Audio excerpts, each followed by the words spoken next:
The apple doesn't fall far from the tree. We all understand on some level the behavioral thumbprint our parents passed down to us. Have you connected the dots of your current behavior to your past? Stay tuned to the end for a relationship quiz to help you determine how healthy your marriage is. In this video, my husband and I will share how our childhood upbringing impacts our marriage. One of the first things our counselor did when we met was to draw out our family tree. It was incredible to see the patterns he noticed repeated almost every generation in our families.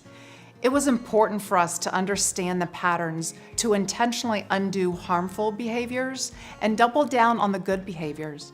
We all tend to either embrace or rebel against our parents' way of doing things. Sometimes we even relate to our spouses by reverting back to the ways we related to our parents. One thing I have done is to make the intentional step to avoid shutting down during conflict in family relationships. And in my family, I had to make the intentional step to stop the generational pain of alcoholism and drug addiction that plagued our family. By not drinking alcohol and then working on the resulting trauma inflicted by addiction to minimize the impact on our family going forward. So we agreed to counseling because we knew the odds were not in our favor. Both our parents' marriages did not work out. My first marriage ended in divorce after 12 years, and Danielle was 38 and never been married, and for a reason. And have you seen the divorce stats for second marriages? When we share that we've continued going to counseling almost once a month since our engaged days, we get the major eye rolls. Like, why? What's wrong with you two?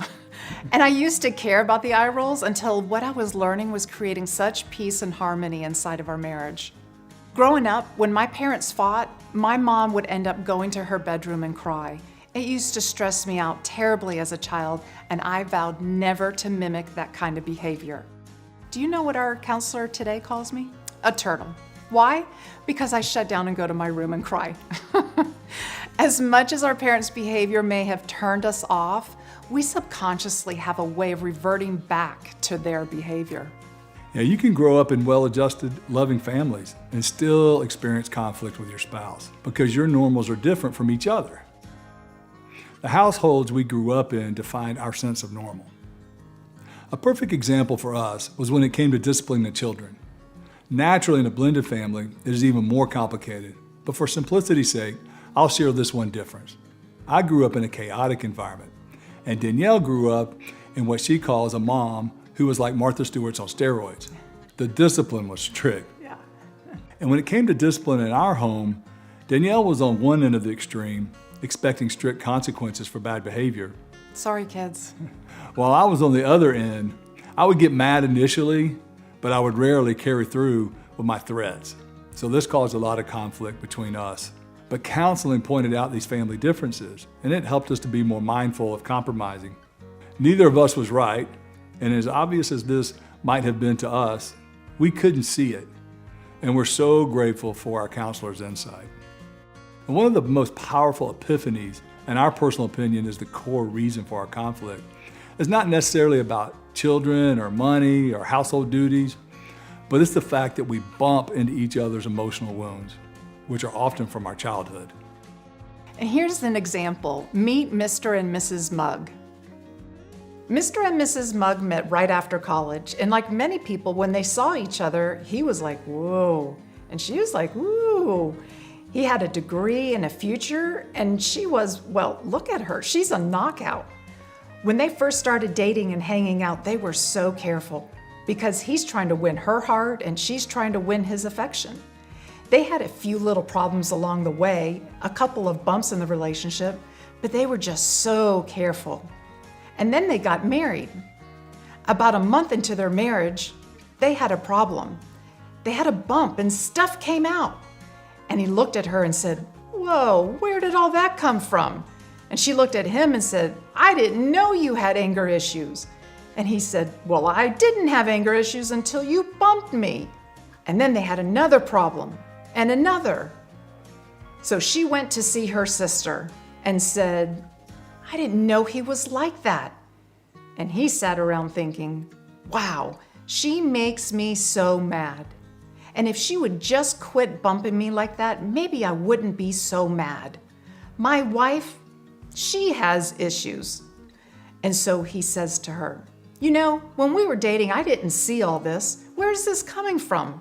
She says, well, every time we get in an argument, you make me act that way. Now, here's what I want you to see.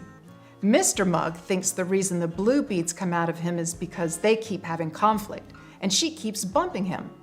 Mrs. Mugg thinks the reason the pink beads keep coming out of her is because they are having a problem and he keeps bumping her. Here's the truth. The reason the blue beads come out of Mr. Mugg is because that's what's in there. And the reason the pink beads come out of Mrs. Mugg is because that's what's in there. Inside these mugs are past experiences, hurts, pictures we've seen of marriage, and much of that is shaped by the families in which we were raised. When our mugs are full, it doesn't take much for us to overreact. And when we overreact, what's inside our mug comes pouring out. This is the best visual of counseling. You think it's your spouse's fault for making you angry, but in reality, it's learning and addressing what's inside of you. Confession. When someone hurts my feelings, I truly thought it was all about them. And after years of counseling, I'm now able to take responsibility and identify why my strong reactions are more about me than the actual circumstance. So here's an example. Russ and I can go to a party with some of his friends, and it's easy for them to reminisce about their football days for hours. I can leave the party and be hurt over being ignored. It used to always be Russ's fault for me feeling ignored. But the work I've done on myself now, over the years in counseling, is learning to connect the dots of being ignored when I was younger. It is truly my deepest emotional wound, and it doesn't take much to bump up against it. So you can imagine how difficult our arguments were because Russ would honestly not be ignoring me at the party, and I would be upset at him for not taking responsibility. So doing my work has released him of this internal battle I have. And doing the work is difficult, but it has paid us dividends in peace and harmony. And better yet, the closeness we have in our marriage. Now, before a party with his friends, I can give Russ a gentle reminder, which requires me to be vulnerable and share this wound of mine. If our spouse behaves in a way that even subconsciously reminds us of something hurtful our parents did, we may find ourselves reacting exactly the way we did as a kid, rebelling, retreating, or lashing out. Because my father was a very violent alcoholic and drug addict, I tend to magnify situations and overreact. And I usually do it with a disgusted and intense tone. I often have a 10 response to a 2 circumstance. Now you can imagine how hard this is on our marriage. Danielle, with our counselor's help, has worked with me to manage this challenge for my family of origin. And as I have learned why this happens and then learned tools like the Why Am I So Angry exercise, my overreactions are less often and less intense. And when I do overreact, Danielle is so compassionate, as she has learned it is much more about me and not her. While everyone has some negative traits from their family of origin that impacts their marriages, we also have positive traits that impact our marriages. For example, my mother's faith, her unconditional love, her encouragement, and her work ethic while I was growing up has had a very positive impact on our marriage. And likewise, my parents' faith, providing for us even when times were tough, and being constant encouragers, that has brought a lot of positive traits into our marriage as well. And speaking of faith, God actually has instructions to us about our families of origin and our marriage. Listen to what is recorded in Genesis 2:24. That is why a man leaves his father and his mother and is united to his wife, and they become one flesh. Maybe this verse was read at your wedding, and it definitely speaks to the fact that each spouse leaves their family of origin to become a new family when they're married. But there's much more conveyed in this short verse. The picture God paints of marriage can be described as oneness. The man and woman become one flesh. Now, when you think of your bodies, your flesh, there's one thing we've all experienced. If you hurt your toe, your entire body is focused on caring for the pain you're experiencing in your toe. That's how our physical bodies are designed to work. When one part suffers, the other parts respond. God says that in marriage, a new oneness is created. When you think of this picture God describes of you and your spouse as one, what happens if one of you has a hurt or a wound? the other one responds and cares for the other. So when reactions or overreactions occur in our relationships, that can be a warning sign to us that there is hurt.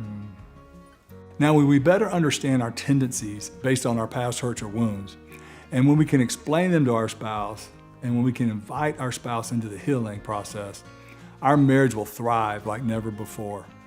It's like having scar tissue removed. The surgery is so messy and the recovery is painful, but our quality of life improves radically and quickly.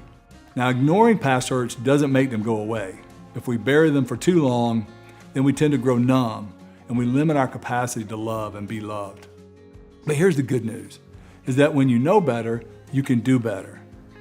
The fact that you are tuned in and doing these exercises together shows that you're on your way to a stronger marriage. And remember, marriage was God's idea in the first place. He designed it, and He is with you. Thanks for watching, and we'll see you next week. Thank you. Bye-bye. Be sure to address what's inside your mug if you want to be freed up of always thinking it's your spouse's fault. The work may not be easy, but the freedom and joy you experience is so worth it.